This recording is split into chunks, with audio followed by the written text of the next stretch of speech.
Jean Le Poulain, je suis content que tu sois avec moi parce que tu fais partie de ma vie. Je veux dire que je t'ai connu quand j'étais très jeune, tu l'étais aussi. Et je ne peux pas te regarder ou penser à toi sans dissocier Robert Hirsch, Jacques Charron, Jackie Escander, Chazot, Marc Dölnitz. Et Marc Dölnitz, qui étaient les mousquetaires du rire, de la bonne humeur, de la vie et du travail. Parce que on oublie souvent que ceux qui nous font rire et qui nous amusent et qui ont une imagination, une invention quelquefois géniale ou souvent folle, ça demande beaucoup de travail. Et surtout l'amitié. L'amitié parce que le théâtre, c'est vrai que c'est une famille, mais vous étiez comme les 5 doigts de la main. Alors évidemment, il y en a 2 de disparus. Heureusement, Robert Hirsch joue encore Pirandello. Et toi, Jean, j'ai vu que tu avais signé 60 mises en scène de théâtre, que tu n'as pas arrêté de jouer depuis très longtemps. Et là, tu es sociétaire à la Comédie Française depuis 1980, car tu es entré en scène... 78. En 78, tu es sociétaire. Je suis entré en 78 et j'étais sociétaire en 79. Ah, en 79, c'est-à-dire un an avant. Un an après. C'est très rare hein, d'être sociétaire très vite. C'est assez rare, mais enfin c'est tout de même maintenant plus dans les usages. Oui. Roland Bertin était nommé également après au bout d'1 an. Ah oui. Autrefois c'était plus sérieux, plus sévère. C'était un vieux rêve, ça, Jean, d'entrer à la Comédie Française. C'est un vieux rêve, oui. Lorsque j'étais au Conservatoire de Toulon, j'ai décidé dès le départ de rentrer à la Comédie Française, d'être pour la Comédie Française à Paris. Je suis monté dans ce but-là.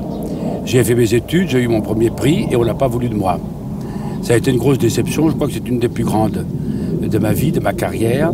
Mais enfin, je me suis attelé pendant une trentaine d'années à jouer sur le boulevard et 30 ans après, je suis revenu. Quand tu dis jouer sur les boulevards, et quand je vois que tu as joué Claudel, Bourdet, Feydeau, Giraudoux, Achard, Musset, Salacrou et combien d'autres, je veux dire que boulevard, c'est pour toi, c'est quand même... Il y avait toujours quelque part des textes classiques. Ah oui, ça sûrement.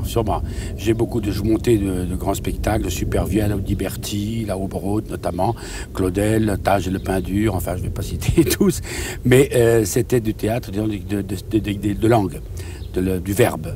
Oui. C'était pour moi avant tout. Anouilh t'a fait confiance et t'aime beaucoup. On a joué La Grotte avec Anouilh et puis j'ai monté sur l'adaptation de La Nuit des Rois avec Suzanne Flon qui a été un énorme succès et qu'on l'a joué plus de 400 fois au Vieux-Colombier. Je crois que c'était un des derniers spectacles.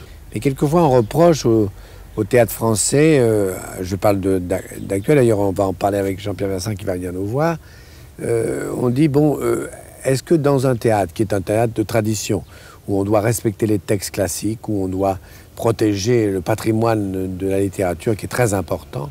Est-ce que on a créé est-ce qu'il y a des jeunes auteurs? Est-ce que ça c'est important? Est-ce que par exemple, moi depuis 30 ans que je fais ce métier, il y a très peu d'acteurs que j'ai vus révélés par la Comédie Française? D'acteurs, si. On peut dire quand même qu'il y a eu beaucoup de comédiens qui ont été révélés à la Comédie Française, dont Robert Hirsch, dont tu parlais, qui est même un immense acteur. Oui. Vous avez même des Duchossois, des Michel Aumont, qui sont des comédiens de première grandeur. Mais est-ce que Michel Aumont, il n'a pas été révélé plus par le cinéma que par le théâtre français? Oui, mais c'était quand même la Comédie Française qui l'a sorti, en quelque sorte. Oui. Et s'il y avait de grands comédiens à la Comédie Française autrefois, il y a maintenant aussi de grands comédiens. Mais disons qui n'ont plus, par le fait même de l'évolution de la vie des médias, et pas de la télévision, du cinéma, qui a pris une importance considérable, ils n'ont plus les possibilités, évidemment, de se faire valoir, comme le faisaient autrefois les comédiens qui n'avaient pas la rivalité, pas du cinéma ou de la télévision. Mais est-ce que des jeunes auteurs ont été révélés à la Comédie Française? Des jeunes auteurs, il n'y en a pas eu tellement, mais enfin, il y a quelques qui ont été consacrés. Parce que sur le boulevard, c'est vrai qu'on a Audiberti, Genet, Beckett, enfin tous ces grands auteurs ionesco ont été révélés par le boulevard et pas par la Oui, mais la Comédie Française n'a pas pour mission automatiquement de révéler des auteurs. C'est à la fois un musée et une conservateur, n'est pas des grands textes. C'est à l'extérieur que se crée vraiment l'alchimie, le travail en profondeur. Et ensuite, la Comédie Française cristallise tout ça et rend en quelque sorte officiel le talent et le génie de ses auteurs. Mais elle fait également un travail de recherche, au niveau notamment du Petit Odéon, par exemple, où de nombreuses pièces sont montées chaque mois qui ont révélé beaucoup de jeunes auteurs. Il est évident que là, nous avons fait des créations. Nous l'avons tenté cette année avec Oduro, par exemple, avec Félicité, qui est une pièce qui a été très discutée, mais qui était une pièce très valable, une pièce poétique de haute qualité, et qui évidemment a pu surprendre le public traditionnel de la comédie française. Mais c'est ce public traditionnel que nous voulons changer, essayer d'atteindre également un autre public que celui des abonnés habillés que nous avions, sans les mépriser, pas du tout, mais de donner une possibilité à un nouveau public de venir à cette comédie française. À la jeunesse. Parce qu'il était très difficile, je dis bien, très difficile d'avoir des places pour aller à la comédie française. C'était toujours plein. Maintenant, cela est possible. Nous avons des soirées ouvertes, par exemple, qui permettent, où il n'y a pas de location, où on peut venir, où on peut obtenir des places à la comédie française, qui était impossible autrefois. C'est vrai. Alors c'est tout de même une ouverture possible vers un futur public, et c'est cette mission-là à laquelle la comédie française s'est attelée maintenant. Alors Jean, tu as joué cette année, tu as joué l'École des femmes, tu vas partir avec ce spectacle magnifique. Nous allons au Canada. Au Canada. Et nous reprenons ensuite en septembre-octobre. Et je pense que le système, par exemple, de l'alternance, qui est aussi une chose très importante à la comédie française, que pour mon part, je trouve que nous ne faisons pas assez, mais ce sont des problèmes techniques très difficiles, avec tous les techniciens, ce sont des problèmes difficiles à résoudre, mais que nous essayons de réaliser. Et il y aura, par exemple, pour l'année prochaine, un nombre très important de créations, de pièces nouvelles et de reprises qui vont peut-être retrouver, je pense, cette alternance qui était indispensable à la comédie française.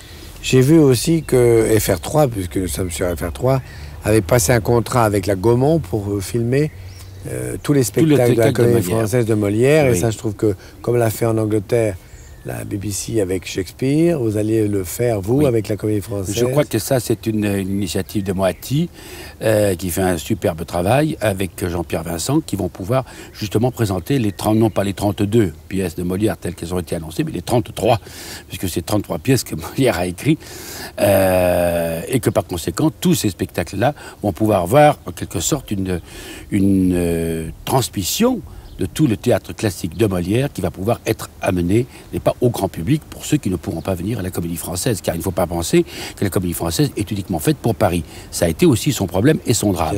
Je crois que maintenant, sa mission aussi, c'est de pouvoir aller à l'extérieur, en province et à l'étranger, beaucoup. À l'étranger, parce qu'il y avait Jouvet, il y avait Barrault-Renaud, et il y a besoin d'avoir Il est indispensable. Nous allons en Russie, notamment au mois d'octobre, avec Sinna. Et nous allons continuer également tout le système des tournées, des présentations des spectacles à l'étranger et en France. Ce que la comédie française, il faut bien le dire, autrefois ne faisait pas. Ça. Alors ça demande évidemment non seulement un grand travail, parce que le système de troupes, de distribution, beaucoup de moyens, et hélas, de ce côté-là, mon Dieu, nous ne sommes pas aussi bien servis que nous l'étions autrefois. Alors Jean, tu vas partir aussi à Vaison-la-Romaine, là, hein? À Vaison-la-Romaine, nous allons faire les Joyeuses Commères de Windsor. Le festival de Vaison-la-Romaine est un des plus grands festivals de France. Nous allons présenter les Joyeuses Commères de Windsor le 5 et le 6 août, également à Carcassonne le 31 juillet. Mais ça, disons que ce sont des vacances.